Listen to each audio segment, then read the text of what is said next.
নমস্কার। Security exchange board of India, যেটা আমরা সংক্ষেপে বলি সেবি। তো সেবি মিউচুয়াল ফান্ড ইন্ডাস্ট্রিতে একটা কিন্তু নতুন ক্যাটাগরি টাইপের ফান্ড লঞ্চ করেছে। তো সেই ফান্ডটার নাম হচ্ছে লাইফ সাইকেল ফান্ড।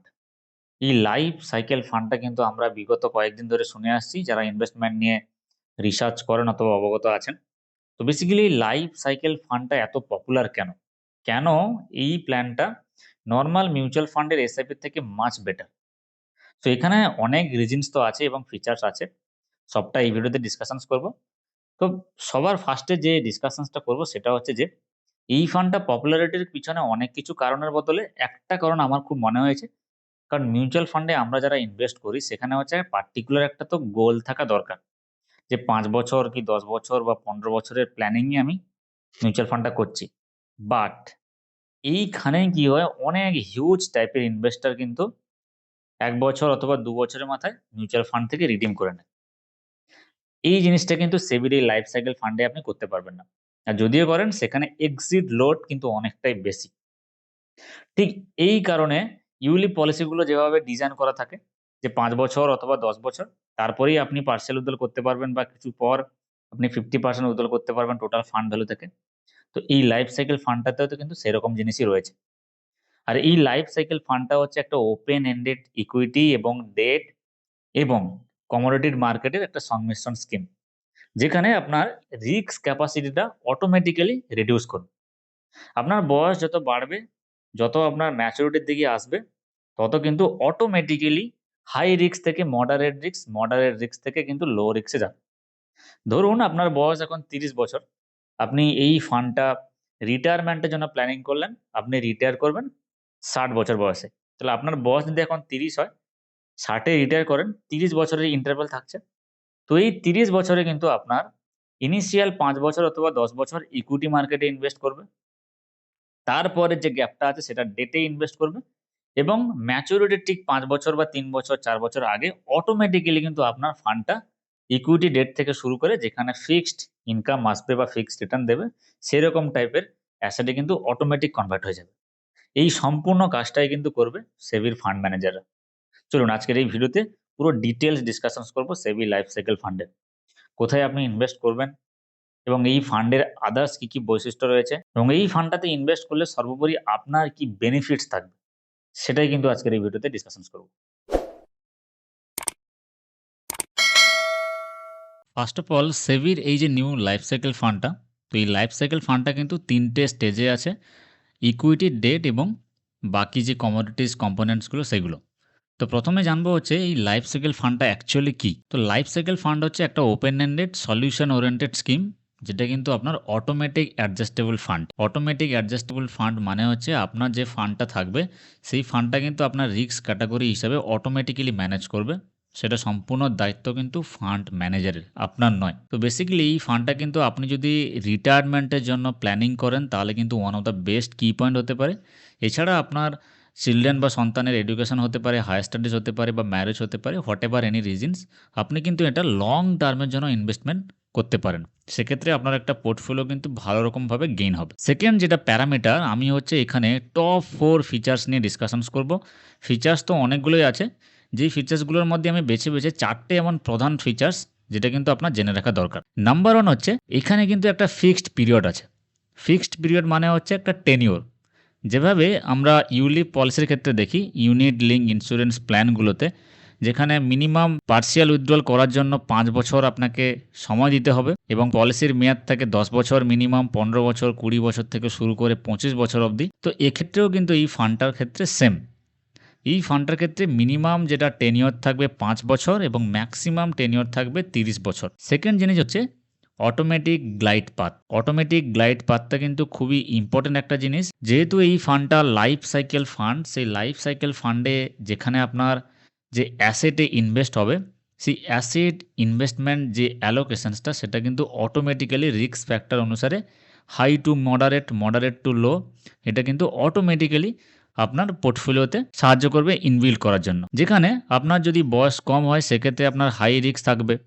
আপনার বয়স যত বাড়ছে ধীরে ধীরে আপনার রিস্কটাও কমছে, তখন কিন্তু ফান্ড ম্যানেজাররা অটোমেটিক্যালি এই আপনার রিস্ক ফ্যাক্টরটা অটোমেটিক কমিয়ে দেবে। সেখানে আপনাকে নিজে থেকে কোনো কিছু করতে হবে না, কোনো সুইচিং করতে হবে না। আপনি জাস্ট ট্র্যাকিং করতে পারবেন। আর হচ্ছে মাল্টি অ্যাসেট ইনভেস্টিং। যেহেতু আমি শুরুতেই বলেছিলাম এখানে ৩ টি প্রধান কম্পোনেন্টে ইনভেস্ট করা হবে। ফার্স্ট ওয়ান হচ্ছে ইকুইটি সেক্টর, যেখানে আপনার হাই রিস্ক হাই রিটার্ন থাকছে। ডেট সেক্টর থাকছে, যেখানে আপনার মডারেট রিস্ক থাকছে, এবং বাকি যে আদার সেক্টরগুলো কমোডিটিস মার্কেটে গোল্ড রয়েছে, সিলভার রয়েছে, ইটিএফ রয়েছে, এক্সচেঞ্জ ট্রেডেড ফান্ড এবং ইটিসিডির মতো ডবল এ ক্যাটাগরির কিন্তু ইনস্ট্রুমেন্টে রয়েছে, যেখানে আপনার রিস্ক ফ্যাক্টর অনেক কম। এবং এই রিস্ক ফ্যাক্টর যেখানে কম, সেটা কিন্তু আপনার যত ম্যাচুরিটি ধীরে ধীরে আসতে থাকবে তখন কিন্তু এখানে বেশি ইনভেস্ট হবে এবং ইকুইটিতে কম ইনভেস্ট হবে। নাম্বার 4 যেটা ফ্লেক্সিবল এক্সিট লোড, আর এটাই কিন্তু খুব দরকার। এটা অনেক ক্ষেত্রে নেগেটিভ হতে পারে। যারা হয়তো ভাবছেন যে এখানে এক্সিট লোড বেশি আছে, তো এখানে পজিটিভের কী আছে? প্রথমত হচ্ছে আপনি যদি এই ফান্ডটাতে ইনভেস্ট করার ১ বছরের মধ্যেই আপনার ফান্ডটা উইথড্র করতে চান, সেক্ষেত্রে কিন্তু আপনার টোটাল ফান্ড ভ্যালু থেকে 3% এক্সিট লোড কাটবে। সেকেন্ড বছরে যদি আপনার ফান্ড উইথড্র করতে চান, সেক্ষেত্রে 2% এক্সিট লোড কাটছে, এবং ৩ বছরের মাথায় যদি আপনার ফান্ড উইথড্র করতে চান, সেক্ষেত্রে 1% এক্সিট লোড কাটছে। ৩ বছরের পর যখনই আপনি এই ফান্ডটা উইথড্রল করবেন, তখন কিন্তু আর এক্সিট লোড নেই। এবার নরমালি যে কোনো ফান্ড একটা গ্রো হতে ৬ মাস ১ বছর তো টাইম লাগেই। সেক্ষেত্রে এখানে ৩ বছর দিয়েছে মানে মোটামুটি একটা ভালো কর্পাস আপনার বিল্ড হবে শর্ট টার্মের ক্ষেত্রে। লং টার্মের জন্য তো ১০ বছর, ১৫ বছর বা আপ টু ২৫ বছর, ৩০ বছর বেস্ট। এবার চলুন জেনে নিই অ্যাকচুয়াল যেটা ম্যাচুরিটি স্ট্রাকচার, যেখানে আপনার সর্বনিম্ন ৫ বছর এবং সর্বোচ্চ ৩০ বছর আপনি এখানে ইনভেস্ট করতে পারবেন। প্রথমত আপনাকে দেখিয়ে দিই ৩০ বছরের ম্যাচুরিটি সাইকেলস কিন্তু দেওয়া রয়েছে। ফার্স্ট কলামটা ইয়ার্স টু ম্যাচুরিটি, এখানে ১৫ থেকে ৩০ বছর, ১০ থেকে ১৫ বছর থেকে শুরু করে একদম লেস দেন 1 ইয়ার অবধি কিন্তু ক্যালকুলেশনস দেওয়া রয়েছে।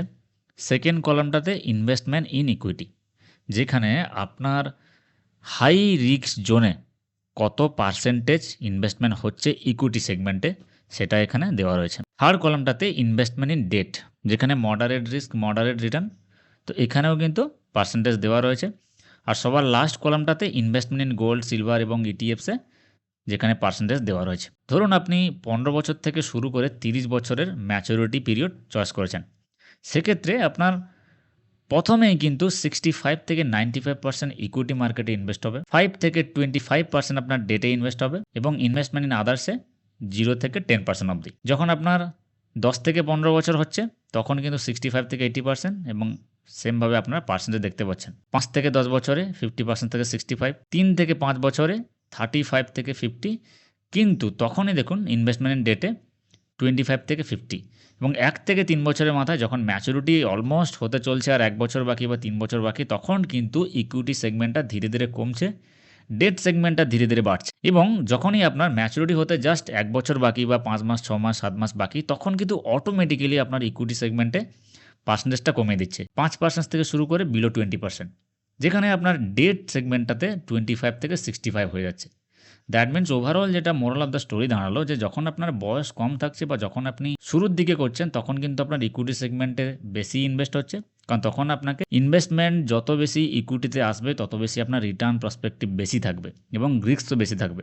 এবং যতটা আপনার বয়স বাড়ছে, ম্যাচুরিটি ধীরে ধীরে আসতে যাচ্ছে, তখন কিন্তু এখানে আপনার ইকুইটি সেগমেন্টে কমছে এবং ডেট সেগমেন্টে বেশি হচ্ছে। সেই সময় কিন্তু আপনার ইকুইটি সেগমেন্টের পুরো টাকাটা কিন্তু ধীরে ধীরে ডেট সেগমেন্টে বেশি করে দিচ্ছে। এটাই হচ্ছে কিন্তু ওভারঅল এই পার্টিকুলার ফান্ডের one of the main USP. এর জন্যই কিন্তু এই ফান্ডটাতে আপনাকে ইনভেস্ট করা অবশ্যই দরকার। আপনি এই ফান্ডটা চাইলে গ্রোতে ইনভেস্ট করতেই পারেন, অথবা আপনি কিন্তু অন্যান্য যে সমস্ত মিউচুয়াল ফান্ড এএমসি রয়েছে বা সার্টিফাইড ব্রোকার রয়েছে, সেবি রেজিস্টার্ড অবশ্যই হতে হবে, সেখানে ইনভেস্ট করতে পারেন। অবশ্যই কিন্তু লং টার্মের জন্য এই প্ল্যানটা ওয়ান অফ দ্য বিগেস্ট আপনার পোর্টফোলিও গেইন করতে সাহায্য করবে। ইনকেস যদি কোনো কমেন্টস থাকে, অবশ্যই কমেন্ট করবেন। দেখা হচ্ছে পরের ভিডিওতে।